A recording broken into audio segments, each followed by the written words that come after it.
నమస్తే, welcome to our channel. నేను గిరిజ. ఇవాళ మనతో పాటు మోటివేషనల్ స్పీకర్ సుధీర అడుసుపల్లి మేడం ఉన్నారు. మేడంతో మాట్లాడదాం. నమస్కారం మేడం. నమస్తే అండి.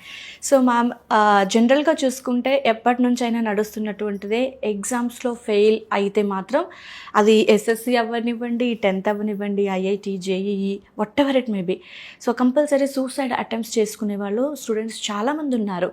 అంటే నాలెడ్జ్ లేక 10th క్లాసు ఆ స్టాండర్డ్ పర్సన్స్ చేసుకుంటే, నాలెడ్జ్ ఉండి కూడా డిగ్రీనో, ఐఐటీనో, జేఈఓ ఇలా ఇంజనీరింగ్ టైంలోనో ఫెయిల్ అయ్యామని చనిపోయే వాళ్ళు కొంతమంది. అసలు మేము రాసిన ఎగ్జామ్ పాస్ అవుతామో లేక ఫెయిల్ అవుతామో అనే డౌట్తో చనిపోయే వాళ్ళు కూడా కొంతమంది. సో రీసెంట్గా కూడా అలాంటి కేసు ఒకటి చూసామన్నమాట. సో ఎందుకు అంత భయపడుతూ ఉంటారు? వాళ్ళని మోటివేట్ చేయాలి అంటే మీరేం చెప్తారు? అంటే అసలు ఎగ్జామ్ అంటే భయపడాల్సిన అవసరం అయితే లేదు.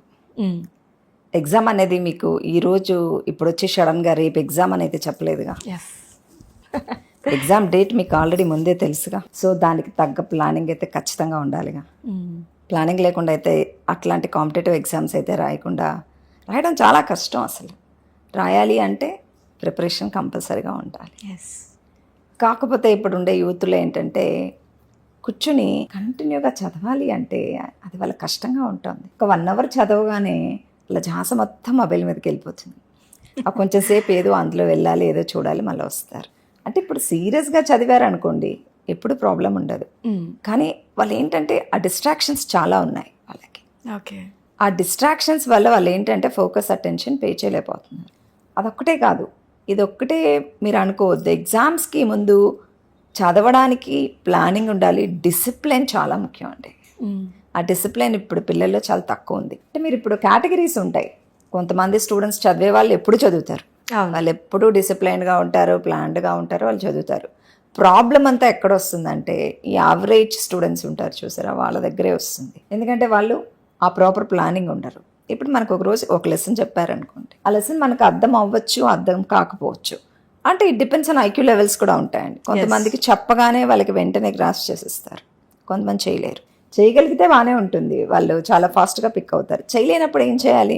దానికి తగ్గ ఎఫర్ట్స్ మనం పెట్టాలిగా. ఎక్కడ పెడుతున్నాం? ఆ ఎఫర్ట్స్ ఇవ్వాలిగా.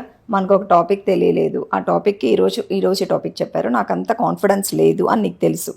తెలిసినప్పుడు నువ్వు దానికి టైం స్పెండ్ చేయాలిగా. చేయట్లేదు, మళ్ళీ అప్పుడు నెక్స్ట్ డే క్లాస్కి వెళ్ళేటప్పటికి ఏమవుతుంది, ఇంకో టాపిక్ చెప్పిస్తారు కదా. మరి ఇది ఇప్పుడు ఆల్రెడీ పెండింగ్ పడిపోయిందిగా. అవును. సో ఈ వీక్ అంతా నువ్వు దాని మీద అటెన్షన్ పెట్టలేదు, వేరే వాటి మీద ఫోకస్ పెట్టావు. మరి ఇప్పుడు ఈ వీకెండ్కి వచ్చేటప్పటికి మళ్ళీ నీకు టెస్ట్లు పెడతారు. అంటే ఈ వీక్ ఏం పెట్టారో దానికి ఒక టెస్ట్ పెడతారు. అప్పుడు ఈ వీక్లో ఏం చెప్పారో దాన్ని రిఫర్ చేసే టైం నువ్వు దానికి ఇవ్వనప్పుడు నువ్వు ఆబ్వియస్గా టెస్ట్ రాసేటప్పుడు నీకు భయం ఉంటుంది. Lack of preparation. ఒక వీక్లో పెట్టే టెస్ట్కే ప్రాపర్గా నువ్వు ప్లాన్ చేయలేకపోతే ఓ పెద్ద కాంపిటేటివ్ ఎగ్జామ్ రాసేటప్పుడు ప్లానింగ్ లేకుండా ఎలా రాస్తారండి? దానివల్లే 90% ఫెయిల్ అవుతారండి. ప్లానింగ్ అనేది చాలా ముఖ్యం. ఇప్పుడు నీకు ఎగ్జామ్ దగ్గర పడుతుంది అంటే ఎలా ఉండాలంటే, నువ్వు ఇప్పుడు ఆ కొత్త చాప్టర్స్ చదివే మూడ్లో ఉండకూడదు, రివైజ్ చేసుకోవాలి. ఆ రివైజ్ చేసుకోవడం అనేది చాలా ముఖ్యం. అక్కడ రివైజ్ చేస్తేనే నీ కాన్ఫిడెన్స్ పెరుగుతుంది. అప్పుడు లాస్ట్లో కొంతమంది ఏం చేస్తారంటే ఎగ్జామ్ ముందు వచ్చేటప్పుడు కూడా కొన్ని టెస్ట్లు ఇస్తారు మేడం. ఇప్పుడు మీరు అన్నట్టు జేఈ మెయిన్స్ టెస్ట్లు ఇస్తారు, ఒక్కొక్కళ్ళు ఒక్కొక్క రకంగా ఇస్తారు. కొన్ని పేపర్స్ చాలా టఫ్గా ఇస్తారు, అంటే ఎక్స్ట్రీమ్గా ఇస్తారు, ఎక్స్ట్రీమ్గా ఉంటాయి పేపర్స్ అవి. వాళ్ళ దీంట్లో అంటే యాక్చువల్ పేపర్స్ చూసుకునే దానికన్నా చాలా టఫ్గా ఇస్తారు. వీళ్ళు ఏం చేస్తారు, ఆ లాస్ట్ మినిట్లో అలాంటి ఎగ్జామ్స్ రాశారనుకోండి, ఏమవుతుంది మేడం, కాన్ఫిడెన్స్ పోతుంది వాళ్ళకి. అట్లాంటి ఎగ్జామ్స్ అటెంప్ట్ చేయొద్దు లాస్ట్ మినిట్లో. చేయడం వల్ల ఏమవుతుంది, కాన్ఫిడెన్స్ పోతుంది. దానివల్ల ఏమొస్తుంది, నేను ఈ టెస్ట్ రాశాను, నాకు ఇందులో ఇంతే స్కోర్ వచ్చింది, నేను రేపు రాయలేకపోతాను అన్న భయాన్ని వాడే క్రియేట్ చేసుకుంటున్నాడు. క్రియేట్ చేసుకోవాల్సిన అవసరం ఏముంది నీకు? సో నువ్వు అన్ని చాప్టర్స్ ప్రిపేర్ అయ్యావు, okay, you're confident, okay. So ఒక్కొక్క చాప్టర్ని రివైజ్ చేసుకో. నీకు ఏదైనా టెస్ట్ ఇవ్వాలి అనిపించింది అనుకో, ఎక్స్ట్రీమ్గా వెళ్ళకు, నార్మల్ టెస్ట్ పేపర్స్ ఆల్రెడీ నీకు ఇంకా ప్రీవియస్ పేపర్స్ ఉంటాయి కదా, ఈ జేఈ మెయిన్స్ ఇవి ఉంటాయి కదా, అవి స్టాండర్డ్ ఉన్నాయి కదా నీకు. సో కాబట్టి ఆ స్టాండర్డ్స్ మెయింటైన్ చేస్తున్నారు కాబట్టి మీరు ఆ పేపర్స్ రాయండి. వీళ్ళేం చేస్తారు, అవి చేయరు. ఇప్పుడు ఒక వెబ్సైట్ ఫాలో అయితే పర్లేదు మేడం, ఎన్నో వెబ్సైట్స్ ఉంటాయి. అన్ని వెబ్సైట్స్ లో వీళ్ళకి ఆప్షన్స్ ఎక్కువైనప్పటికీ ఏం చేస్తారు, ఒక వెబ్సైట్ లో తీయకుండా 4-5 వెబ్సైట్లు తిరిగేసి రాస్తారు. ఆబ్వియస్గా ఏం చేస్తారండి అంటే మళ్ళీ క్రాక్ చేయాలి అన్న దీంట్లో కొన్ని వెబ్సైట్స్లో క్వశ్చన్స్ చాలా టఫ్గా ఉంటాయి. అట్లాంటివి అటెంప్ట్ చేసినప్పుడు ఏమవుతుంది మనం, కాన్ఫిడెన్స్ పోతుంది వాళ్ళకి. కాన్ఫిడెన్స్ పోయేటప్పుడు ఏం చేస్తుంది, భయం వస్తుంది. రేపు ఎగ్జామ్ అనగా అసలు ఏం రాయొద్దు, Okay. నేనైతే పిల్లలకి ఏం సజెస్ట్ చేస్తానంటే రేపు ఎగ్జామ్ అంటే షార్ప్ 9 o'clock వెళ్ళి నిద్రపోండి. ఓకే. సో ఇప్పుడు ప్రజెంట్ మ్యామ్ కంపారిజన్ వల్ల అసలు ఎంత ఫీల్ అవుతూ పిల్లలు ఉంటారంటే చాలా చాలా ఫీల్ ఫీల్ అవుతారు, అవుతున్నారు. చాలా హర్ట్ ఇంట్లో వాళ్ళు కంపేర్ చేస్తారు, స్కూల్లో వాళ్ళు కంపేర్ చేస్తారు, ఫ్రెండ్స్, అవునవును. చుట్టాలు, ఈ కంపారిజన్ వల్ల ఇంకా వాళ్ళలో భయము, బాధ అన్ని డబుల్ అయిపోతున్నాయి. వస్తాయి. కానీ అండి కంపారిజన్ చేయకూడదండి. ఇదైతే నేను పేరెంట్స్ అందరికీ చెప్తాను. ఎందుకంటే ప్రతి చైల్డ్ చాలా స్పెషల్ అండి.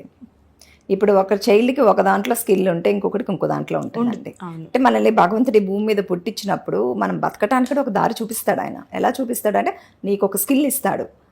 ఏ స్కిల్లో నువ్వు మంచిగా ఉన్నావు అనేది నువ్వు తెలుసుకొని దానిలో రాణించాలి.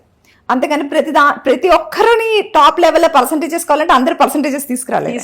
100% పాసిబుల్ అండి. అట్లా ప్రెషర్ చేయొద్దు అంటున్నాను పిల్లల్ని, పేరెంట్స్ కి చెప్తున్నాను ఇదైతే నేను. అంటే వాళ్ళకి ఇది ఇంట్రెస్ట్ దాంట్లో వెళ్ళారనుకొని చదువుతారు. కొంతమంది బై హార్ట్ చేస్తారండి, కూర్చొని బై హార్ట్ చేస్తారు, చదవగలుగుతారు. అది వాళ్ళు గంటలు గంటలు కూర్చొని చదవగలుగుతారు. కొంచెం చదవలేరు మేడం. ½ కూర్చోగానే వాళ్ళు డిస్ట్రాక్ట్ అయిపోతారు. సో డిస్ట్రాక్ట్ అయ్యే వాళ్ళు అంతసేపు కూర్చొని చదవలేరు. కానీ మళ్ళీ మీరు ఏదైనా ప్రాబ్లమ్స్ అలాంటివి ఇచ్చారనుకోండి, వాళ్ళకి ఐక్యూ లెవెల్స్ చాలా ఎక్కువ ఉంటాయి, బాగా సాల్వ్ చేస్తారు. అంటే ఇప్పుడు కంపారిజన్ చేస్తే వీడికి 90% రాలేదు కాబట్టి వీడు వేస్టా కాదు, అది వాడి స్కిల్, ఇది వీళ్ళ స్కిల్. ఒక్కొక్కరిలో ఒక్కొక్క టాలెంట్ ఉంటుంది. సో ఎవరి టాలెంట్ వాళ్ళతో పైకి వస్తారు. అంతేగాని మనం అప్రిషియేట్ చేయాలి వాళ్ళని, వాళ్ళు పెట్టే ఎఫర్ట్స్ ని. అంతేగాని మనం అస్సలు కంపారిజన్ చేసి డిస్కరేజ్ చేయకూడదు మేడం. పిల్లలు స్టూడెంట్స్ వాళ్ళకంటూ ఒక టైం కేటాయించడం, డిసిప్లిన్ అనేది ఇంపార్టెంట్ అని చెప్పారు. సో టీచర్స్ నుంచి అండ్ పేరెంట్స్ నుంచి సపోర్ట్ ఏ విధంగా ఉండాలి అలాంటి స్టూడెంట్స్ కి, ఎస్పెషల్లీ భయపడే స్టూడెంట్స్ కి? భయపడే స్టూడెంట్స్ ను టీచర్స్ ఎంకరేజ్ చేయాలి మేడం. ఎందుకంటే ఇప్పుడు టీచర్ కి బాగా తెలుస్తుంది, వాడు బై హార్ట్ చేయలేడు కానీ వాడి ఐక్యూ లెవెల్స్ బాగుంటాయి, వీడిని మంచిగా ట్రైన్ చేస్తే వీడు వెళ్ళగలుగుతాడు అని తెలుస్తుంది. అలాంటప్పుడు టీచర్స్ కూడా పేషెన్స్ చూపించాలి మేడం. అట్లాంటి కిడ్స్ మీద పేషెన్స్ చూపించి, ఇప్పుడు మనం ఒక లెసన్ చెప్తాం మేడం, చెప్పినప్పుడు ప్రతి స్టూడెంట్ ఒకేలాగా గ్రాస్ప్ చేయలేడు. కొంతమంది లెవెల్లో వాళ్ళ లెవెల్కి మనం దిగాలి, వాళ్ళ లెవెల్కి మనం దిగి చెప్పాలి. అలా కాకుండా నేను ఇదే లెవెల్లో చెప్తాను నీకు అర్థం కావట్లేదు యు ఆర్ వేస్ట్ అంటే వాడేం చేస్తాడు? వాడేం చేయలేడు కదా. అంటే సో ఇప్పుడు నీకు అలాంటి వాళ్ళు ఉన్నప్పుడు నీ క్లాస్లో కొన్ని సెక్షన్స్ ఉంటాయి కదా మేడం, ఏ సెక్షన్, బి సెక్షన్, ఇట్లా సెక్షన్స్ ఉంటాయి. వాళ్ళ దాంట్లో ఏంటి, ఇప్పుడు ఏ సెక్షన్లో చెప్పాలనుకోండి టీచర్స్ అందరూ కొంచెం కంఫర్టబుల్గా ఫీల్ అవుతారు. ఎందుకని ఆల్మోస్ట్ వాళ్ళంతా చాలా టాలెంటెడ్ ఉంటారు కాబట్టి ఒకసారి చెప్పుకొని వాళ్ళకి అర్థమైపోతుంది, దే ఆర్ వెరీ కంఫర్టబుల్. అదే మీరు బి సెక్షన్ కొంచెం బెటర్గా ఉంటారు. సి సెక్షన్కి వచ్చారనుకోండి తగ్గుతుంది. ఇప్పుడు ఆ సెక్షన్కి క్లాస్ చెప్పాలంటే టీచర్ ఫస్ట్ లెవెల్ దిగాలి, ఆవిడ చాలా లో లెవెల్కి వెళ్ళి చెప్పాలి. ఇప్పుడు ఆవిడ ఏ సెక్షన్ లో చెప్పిన వేలో, బి సెక్షన్ లో చెప్పిన వేలో, సి సెక్షన్ లో చెప్తే వాళ్ళకి రాదు. అంటే అందరూ ఒకేలా ఉండరు కాబట్టి మన టీచింగ్ మెథడాలజీస్ లో చేంజెస్ రావాలి. స్టూడెంట్ ని బట్టి ఆ గ్రూప్ ఎలాంటిది అనే దాన్ని బట్టి మీ టీచింగ్ మెథడాలజీస్ లో కనుక చేంజెస్ వస్తే యూ కెన్ చేంజ్ దమ్. వీళ్ళని కూడా మీరు 90s తీసుకురావచ్చు మేడం. అయితే ఇక్కడ ఇంకొక చిన్న పాయింట్ మ్యామ్, సో వాళ్ళు సూసైడ్ అటెంప్ట్స్ అనేది అక్కడ దాకా వెళ్ళిపోతారు. సో వాళ్ళకి చెప్పాలి అంటే సూసైడ్ చేసుకోకూడదు, ఇది కాదు లైఫ్ అనేది ఒక పాయింట్ చెప్పాలి అంటే కనుక what you say ma'am? Exam అనేది ఒక ఈవెంట్ మాత్రమే మేడం. లైఫ్ నీకు 60-70 years ఉంది, దాంట్లో నువ్వు ఎగ్జామ్ అనేది ఒక్కసారే రాస్తావు, ఇంకా మిగతా 69 years లైఫ్ దాని ఒక్కదాని కోసం ఎందుకు 69 years ఆఫ్ లైఫ్ వేస్ట్ చేయాలి నువ్వు? ఓకే ఆ ఎగ్జామ్ ఫెయిల్ అయ్యాము, సో వాట్, నెక్స్ట్ రాస్తాం, నెక్స్ట్ టైం పాస్ అవుతాం. అంటే ఇప్పుడు మనం చూసుకున్నాం అనుకోండి, సైంటిస్టులు ఎంతో మంది ఉన్నారు ఈరోజు. చాలా మంది సైంటిస్టులు కొన్నిసార్లు సబ్జెక్ట్స్లో ఫెయిల్ అయిన వాళ్ళే, అంత మాత్రం వాళ్ళు ఆపేశారా? సో ఫెయిల్యూర్ వచ్చినంత మాత్రాన మనం భయపడాల్సింది ఏమీ లేదు. దానికోసం లైఫ్ని ఇది చేసుకోవద్దు. ఓకే అయిపోయింది, సో వెళ్ళి చెప్పు ఎందుకు ఫెయిల్ అయ్యావు అనేది నీకు తెలుసు కదా, నువ్వు ఎఫర్ట్స్ పెట్టలేందుకు నువ్వు ఫెయిల్ అయ్యావు. సో నీకు ఛాన్సెస్ ఉంటాయి డెఫినెట్గా. నెక్స్ట్ ఛాన్స్ ఏముందో చూడు, ఆ టైంని యూటిలైజ్ చేసుకో, క్లియర్ చేయి. అంతేగాని ఈ ధైర్యం ఏదైతే పెడుతున్నావో సూసైడ్ చేసుకోవడానికి, ఆ ధైర్యాన్ని ఆ సబ్జెక్ట్స్ క్లియర్ చేయడానికి పెట్టమనండి. నేనైతే అదే సజెస్ట్ చేస్తాను. సూపర్. సో అక్కడ తెచ్చి అంటే అంటారు కదా చావాలి అంటే అసలు ఆ సూసైడ్ చేసుకోవాలంటే అసలు ఎంత ధైర్యం ఉండాలో తెలుసా? ఆ ధైర్యాన్ని ఈ సబ్జెక్ట్స్ కంప్లీట్ చేసే చోట పెడితే ఖచ్చితంగా కంప్లీట్ అవుతాయండి. సో వాళ్ళకి ఆ గైడెన్స్ ఇవ్వాలి. అంటే సింపుల్ గా లైఫ్ ఎందుకు వదులుకోవాలి? భగవంతుడు మనకి ఇంత అందమైన లైఫ్ ఇచ్చాడు, ఇచ్చిన దాన్ని నువ్వు అందంగా మార్చుకోవాలి. అండ్ నీకు ఆపర్చునిటీస్ చూపించినప్పుడు నీకేదో ఆపర్చునిటీ సూట్ అవుతుంది అనేది నువ్వు డిసైడ్ చేసుకోవాలి. ఎస్, నువ్వు కరెక్ట్గా డిసైడ్ చేసుకుంటే నువ్వు కరెక్ట్గా వెళ్ళిపోతావు ఆ పాత్లో. నువ్వు చూస్ చేసుకోలేకపోతే అంతే, డిస్ట్రాయ్. అంతే. అంత మాత్రం లైఫ్ అయిపోయింది అనుకుంటే ఎట్లా?